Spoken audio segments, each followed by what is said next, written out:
예, 오늘도 연합뉴스 TV에서 아침마다 국제뉴스 전해주고 계시는 연합인포에서 선임 기자 선재규 기자님 나오셨습니다. 안녕하세요. 네, 안녕하세요. 예, 오늘 저희가 보니까요, 유럽에서는 이 금융시장을 움직였던 또 정치 뉴스라고 해야 되나요? 이런 게 하나가 있네요.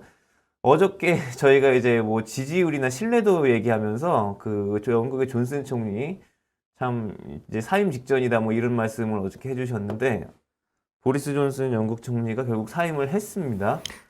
사임했고 이제 후임 총리 예. 있을 때까지는 자기가 있겠다고 했죠. 지금 영국 금융시장은 아주 반색을 하는 모습이고요. 그러게 말씀입니다. 그리고 이제 우크라이나는 울상입니다. 지금 FTSE 100 지수가 올랐죠. 파운드와도 지금 반등을 했고요.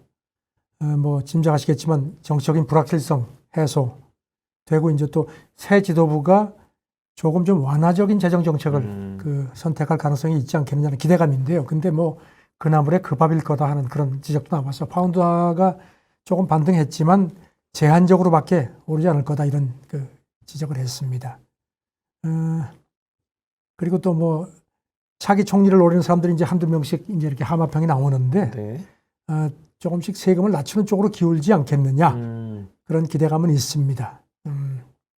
이게 사실 그 영국 같은 경우에는 그동안 이제 보리스 존슨 총리가 여러 가지 말이 많았기 때문에 시장도 반성을 하고 그러는 분위기입니다만 처음에 말씀하셨지만 그 우크라이나 전쟁 상황에 있어서 우크라이나의 경우는 사실 존슨 총리가 초기에 이렇게 러시아를 비난하는 이런 그 코멘트라든지 이런 부분 굉장히 많이 내줬고 강경한 입장을 많이 보여줬었거든요. 존슨 총리가 전쟁 초기부터 굉장히 강했죠. 어떻게 보면 좀 솔직한 그런 입장도 취하곤 했는데요. 우크라이나는 뭐 완전히 그냥 지금 울상입니다. 외신들이 오늘 새벽에 전한 걸 보면은 그 아시다시피 지금 그 우크라이나 전황이 지금 러시아 쪽으로 상당히 좀 유리하게 가는 그런 국면인 걸로 알려지고 그 다음에 또 푸틴의 무슨 출구 전략 얘기도 자꾸 나오는데 이런 상황에서 이제 존슨이 빠지니까 이거는 이제 젤렌스키한테는 상당히 악재 같습니다. 오늘 조금 전에 들어온 걸 보면요. 젤렌스키가 이제 존슨 총리하고 통화를 한 모양입니다. 아하. 그리고 나서 텔레그램에다가 슬프다. 이렇게 아주 속내를 드러냈습니다. 그리고 또 그 젤렌스키 보좌관도 로이터 통신에 그동안에 존슨 총리가 우리를 이렇게 아주 적극적으로 도와준 걸 감사한다. 그러면서 뭐라고 표현을 했냐면요. 전쟁 초기부터 솔직하게 얘기해준 몇 안 되는 서방 지도자다. 이게 이제 표현은 call a spade a spade 이렇게 표현을 했는데요. 착잡합니다. 예, 참 우크라이나에서는 굉장히 좀 착잡한 마음일 것 같습니다. 예, 어느 정도 이해는 참 되는 부분이고요. 자, 이제 우크라이나 전쟁 관련 이제 이슈들이 사실 계속 묘한 분위기로 계속 가고 있는 것 같습니다. 자, 근데 이 와중에 이제 G20 외교장관 회담 이제 열리고 있는데요. 이 와중에 이제 중국과 러시아는 좀 더 결속을 좀 단단히 하는 이런 모습을 또 보여주고 있는 것 같거든요. 어제 인도네시아 발리에서 G20 외무장관 회담이 시작이 됐고 이제 오늘까지 합니다. 오늘이 본회의인데 뭐 아시겠지만 이번 회담이 주목되는 것 중에 하나가 이제 전쟁하고 나서 러시아, 중국 그리고 미국 그 외교 수장들이 처음으로 이제 한 자리에서 만나는 겁니다. 뭐 미국 국무부도 그 라브로프 러시아 외무장관이 와도 우리는 간다. 그러면서 중국 왕이 외교부장하고 만난다고 했었는데 이제 라브로프는 안 만나지 않겠다고 했거든요. 이제 그래서 특히 또 라브로프하고 블링컨이 혹시라도 좀 이렇게 깜짝 뭐 대조하지 않을까 그런 기대도 있는데 지금 상황으로 봐서 조금 어려울 것 같습니다. 아직까지 미국의 대외적인 입장은 그렇다는 그럼요. 거죠. 네. 지금 뭐 우선 어제 왕이 중국 외교부장하고 라브로프가 별도로 만났습니다. 그리고 나서 이제 러시아 외교부가 성명을 냈는데 두 사람이 우크라이나 사태를 얘기를 했고 그 다음에 서방 제재에 대해서 의견을 나눴다. 그러면서 유엔을 통하지 않은 일방적인 제재는 용인할 수 없다는데 인식을 같이 했다. 뭐 이건 뭐 짐작이 됐던 거고요. 그리고 이제 그 중국 공산당 기관지 글로벌 타임스 이게 영어로 발행하는 신문인데 네. 어제 논평을 했는데요. 이렇게 논평을 했습니다. G20은 서방의 독점적인 클럽이 아니다. 그리고 미국이 이걸 이용해가지고 무슨 뭐 반 러시아 반 중국 플랫폼으로 이거를 뭐 좀 쓰려고 하는 모양인데 꿈꾸지 마라. 몽환이라고 표현을 했습니다. 그리고 G20은 절대 서방 전유물도 아니고 미국이 보유한 플랫폼도 아니다. 계속 플랫폼 얘기를 합니다. 네. 그러면서 뭐 제재를 강화했다고 하지만 아직도 세계의 많은 나라들은 제재에 참여하지 않고 있다는 점을 강조를 했고요. 그 다음에 앞서서 중국 외교부 부부장도 그 중국에 있는 러시아 대사 만나서 우리 다자간 국제기구를 통해서 우리 협력을 강화하자. 그러면서 G20 얘기를 많이 했습니다. 그래서 이게 어떤 정치 포럼이 아니고 경제 포럼이라는 점을 얘기를 했고요. 그래서 이번에 이런 기싸움이 뭐 굉장히 치열할 걸로 보이는데 이제 오늘 본회담이 이제 어떻게 또 될지도 상당히 궁금합니다. 예, 사실 이게 뭐 당연히 이제 국가들의 어떤 이제 연합 합의체라는 게 어떤 나라의 좀 소유물일 수는 없지만은 이게 어떻게 보면 또 이 다자 관계를 갖다 계속 유지한다는 게 사실 유엔도 그렇고 지금 아무것도 하는 일이 없다는 게 가장 또 비판을 많이 받는 일이지 않습니까? 그렇죠. 하는 게 없을 수밖에 없는 게 뭐 이렇게 지금 강대국들이 이렇게 뭐 정면 충돌하는데 그 와중에서 어떻게 이게 되겠습니까? 지금 뭐 이번 회담도 뭐 중국도 그렇고 뭐 유럽연합도 그렇고 미국도 그렇고 완연히 자기네 목소리만 내는 그런 상황이거든요.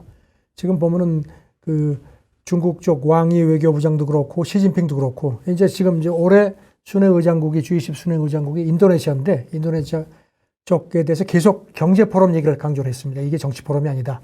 그래서 거시경제 쪽에 초점을 맞추길 바란다는 그런 계속 압박을 넣었고요. 그리고 뭐 미국 국무부는 아까도 말씀드렸지만 뭐 라브로프가 오건 안 오건 우리는 우리 식대로 간다는 겁니다. 그래서 별도로 만나지 않겠다는 얘기를 거듭 강조를 했고요.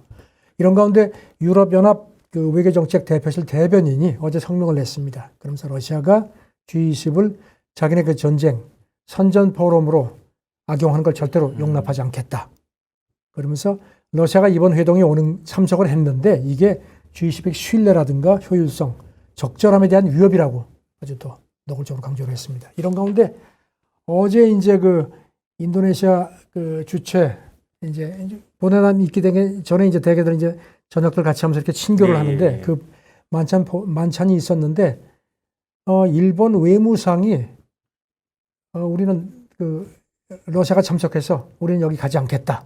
일본이 툭 튀어나와가지고 불참을 했습니다. 일본만 불참한 건가요? 네, 일본만 지금 불참을 한 걸로 그렇게 교도통신도 보도를 했습니다. 이게 보면은 아시다시피 지금 푸틴이 일본에 대해서 지금 집중적으로 두들기고 있지 않습니까? 뭐 사하린2 프로젝트 쫓아낼 거야. 그다음에 가스, 석유 꿈도 꾸지 마 하는데 일본이 아주 강하게 지금 반발을 하고 있습니다. 지금 기억하시겠지만 지난 4월에 워싱턴에서 G20 재무장관 회담이 있었죠. 예. 그때 러시아 재무장관이 발언을 했을 때 미국하고 몇몇 서방국 재무장관들이 퇴장했었죠. 네네. 그런데 이번에 이제 총대를 일본이 맺는데 이제 오늘 본회의에서 또 어떤 모습이 나타날지 그것도 상당히 궁금한데 좌우지간 일단 만났으면은 얘기를 해야죠. 지금 뭐 얼마나 풀어야 할 문제가 많습니까? 근데 이렇게 계속 대치만 하니까 참 답답합니다. 예, 참 일본은 요즘에 러시아랑도 뭐 얽혀 있는 게 전쟁 말고도 그러니까 전쟁 관련해서 이제 얽혀 있는 게 많죠. 원래 영유권 분쟁도 있었는데 어제 이제 뉴스 전해주셨습니다만 가스 끊어버린다는 위협도 받고 있고요. 러시아에 굉장히 좀 적대감이 강한 상황이긴 할 것 같긴 합니다만 네, 또 이런 또 행동을 또 하고 있고요. 이런 가운데 사실 일본 얘기가 나왔으니까 이쪽으로 좀 잠깐 넘어가 보면은요. 지금 중국이랑 러시아 같은 경우에는 이제 일본이랑 바다가 맞닿아 있는 부분들이 있잖아요. 이 부분에 있어서 이제 군사적으로 압박을 실제로 하고 있다고요? 그동안에도 중국도 그렇고 특히 중국이 이제 동중국해 그다음에 이제 센카쿠 열도라고 있죠. 거기에 해서 굉장히 그런 압박을 많이 가했었는데 이제 최근에 우크라이나 전쟁이 있고 나서 일본하고 러시아가 굉장히 사이가 이렇게 안 좋아지면서 사실 그 전에는 전쟁 나기 전에는 푸틴하고 일본하고 러시아가 상당히 밀월 관계라는 그런 분석들이 많았거든요. 그렇죠. 그런데 이제 전쟁 터지고 나서 이제 완전히 분위기가 달라졌습니다. 그래서 그런지 지금 러시아하고 중국이 특히 해군이 합동으로 이렇게 동시에 압박하는 그런 모습이 역력합니다. 지금 뭐 일본 그쪽 얘기를 보면은 계속 러시아 해군 함정들이 지금 이제 이게 센카쿠 열도 쪽으로 압박을 하고 중국하고 또 같이 그렇게 하는 상황이고요. 이런 상황이고 하는데 근데 또 이걸 또 보면요. 지금 뭐 중국의 글로벌 타임스도 그 중국 해군이 지금 그 구축함을 굉장히 정예화하고 있거든요. 이제 지금 이렇게 뭐 하고 있는데 좀 더 두고 보자. 우리가 더 그러고 이제 일본이 그 러시아 해군의 이런 활동을 일상적으로 보게 될 거다. 뭐 이런 압박까지 하는데요. 또 이걸 또 네. 보면은 일본도 이거를 또 이렇게 일본 그 정부도 이걸 당연히 지켜볼 수가 없겠죠. 네, 그리고 네. 이용하는 그런 모습도 보인다는 건 아. 보입니다 지금. 왜냐하면 지금 이제 이번 일요일이 자민당 참여연 선거죠. 네네. 그리고 이제 지금 뭐 관측은 그 자민당하고 공명당이 그 다수 의석을 확보하는 게 그렇게 어렵지 않을 거라는 관측인데 지금 보면은 이렇게 지금 우리를 압박한다 하니까 개헌 필요성이라든가 그렇죠. 그다음에 이제 일본도 지금 이제 GDP의 2% 이상으로 이제 방위비를 높이려는 그런 입장인데 이런 게 필요하지 않느냐 하는 식으로 해서 이걸 오히려 위기를 호재로 이용하려는 그런 본인들의 모습이 정치적인, 그래서 네. 그런 모습을 보인다는 겁니다. 참 이게 이 일본이 이제 중국이랑 러시아의 압박을 받고 있다 말씀을 하셨지만 이게 우리나라 입장에서 봤을 때는 이게 남의 일도 또 아니잖아요. 그렇죠. 우리나라만 남의 해도 이제 사실 뭐 러시아는 뭐 조금 뭐 옆에를 좀 거쳐야 됩니다만 중국이랑도 그 걱정되는 부분들이 많이 있고 아마 유럽 다른 나라들은 지금 우크라이나 전쟁 보면서 또 저희랑 비슷한 생각들을 할 거고요. 결국 전 세계가 좀 군비 경쟁이 결국은 심화될 수밖에 없는 이런 상황이겠네요. 특히 러시아 함정들이 그 일본 해역을 이렇게 자꾸 압박한다는 건 우리 동해 쪽을 지나간다는 얘기거든요. 그러니까 예. 그런 게 자꾸 반복된다는 거는 사실 우리로서도 절대로 반가운 상황이 아닙니다. 예, 참 요런 어쨌든 간에 전 세계적으로 군비 경쟁이 심화될 수밖에 없다는 부분 참 계속 씁쓸하게 보이는 부분입니다. 물론 전쟁이 끝나더라도 우크라이나 전쟁이 끝나더라도 이런 추세는 아마 당분간 좀 사라지진 않을 것 같아서 굉장히 좀 씁쓸한데요. 저희가 이제 러시아 우크라이나 전쟁 얘기도 이제 조금 해볼 수밖에 없는데 오늘은 좀 이 얘기를 해봐야 될 것 같아요. 저희가 그동안 이제 원유 상한까지 해도 그러니까 지금 러시아에서 수출되는 원유에다가 이제 상한 가격을 매겨서 그 이상을 못 받게 하는 이런 제재를 갖다가 이제 뭐 유럽도 그렇고 미국도 그렇고 이제 준비를 하고 있다. 어저께는 이제 일본도 도입을 하려고 그러니까 러시아가 네. 경고를 하고 있다. 이런 얘기 하셨었는데 자, 이 유가 상한제라는 게 일본이 아니라 미국에서도 사실 처음에 바이든이 얘기했을 때 반발이 굉장히 많았잖아요. 그럼 상한을 얼마로 할 건데 이게 그리고 과연 이 시장 경제를 해치지 않는 게 맞냐? 이게 이렇게 돌아가는 게 맞냐? 이런 얘기가 많았거든요.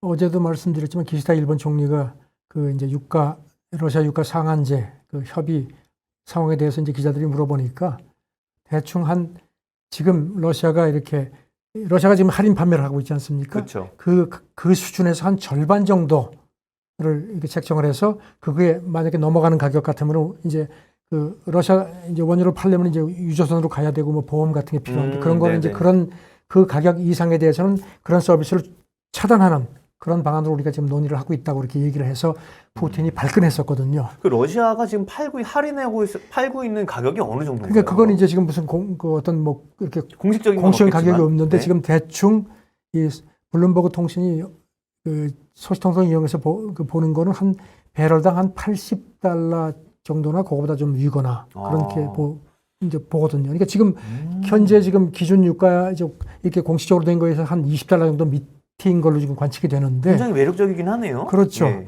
그런데 그런데 지금 이제 소식통들 얘기는 지금 G7이 상한선 실무 협상하고 있는 게 한 배럴당 40에서 $60 정도를 상한제를 그 정도로 가는 거를 지금 이제 실무진들이 협의를 하는 것 같다.